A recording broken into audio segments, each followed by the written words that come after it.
বাতিল ভুয়ো OBC certificate.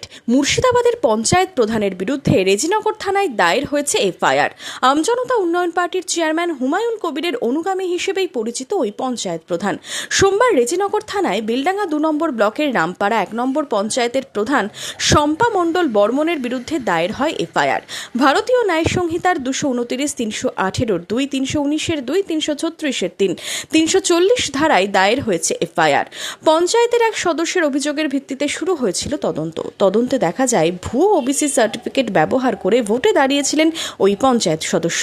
এই ঘটনা সামনে আসতেই এ নিয়ে কি দাবি এলাকার বাসিন্দাদের। যখন প্রধান গঠন হয় সেই সময়তে এখানে কংগ্রেসের সঙ্গে তৃণমূলের খুব বিবাদ হয়, মার সৃষ্টি হয়, এই ঘরের ভেতরে মারপিট হচ্ছিল।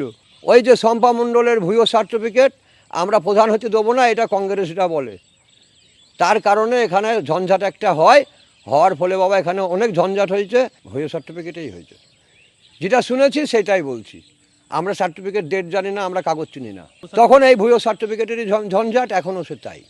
যদিও গ্রাম পঞ্চায়েত প্রধানের স্বামী মানিকচন্দ্র বর্মনের প্রয়োজনীয় নথির ভিত্তিতে ২০২২ সালে আবেদন করে সার্টিফিকেট পাওয়া গিয়েছিল, মহকুমা শাসক বাতিল করেছেন।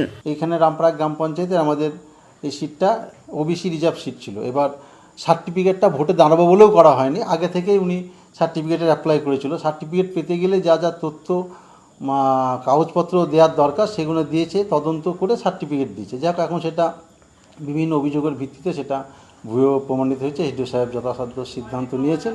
এ ব্যাপারে আমার আর কি তেনার সিদ্ধান্ত তিনি মহকুমা শাসক যেটা নিয়েছেন, এটাতে আমার কিছু আর কি আর বলার আছে। সার্টিফিকেট অ্যাপ্লাই আগেই করেছিল, এবার দল চেয়েছিল প্রার্থী মানে এই সিটে দাঁড়ানোর জন্য তৃণমূলের তরফ থেকে আর্জি ছিল, তাই দাঁড়িয়েছিল। প্রধান এবার দলের সিদ্ধান্তে প্রধান হয়েছে, দল যাকে চয়েস করে তাকেই প্রধান করে, প্রধান হওয়ার জন্য নয়। প্রশাসন যেটা পেয়েছে সেটা সিদ্ধান্ত নিয়েছে। তবে আমি আবার কথা বলতে চাই যে আমার কোন জায়গাতে গলতি আছে। অন্যদিকে এই নিয়ে আমজনতা উন্নয়ন পার্টির চেয়ারম্যান তথা নওদার বিধায়ক হুমায়ুন কবিরের যখন ওবিসি সার্টিফিকেট ইস্যু হয় সেই সময় দায়িত্বে থাকা সরকারি আধিকারিকদের দিকে অভিযোগের আঙুল তুলেছেন। ২০২৩ সালে এই কুচক্র বা এই কুবুদ্ধি বা এই সার্টিফিকেট ইস্যু কার নেতৃত্বে হয়েছে সেটা তদন্ত করে দেখা দরকার, তাদের বিরুদ্ধে ব্যবস্থা নেওয়া দরকার। তদন্ত হলে ভালোভাবে তদন্ত হোক, সবকিছু বের করা হোক, তাতে যদি হুমায়ুন কবির কোনো জায়গায় যুক্ত থাকে তার বিরুদ্ধেও ব্যবস্থা নেওয়া হোক, আর যারা যারা যুক্ত আছে তাদের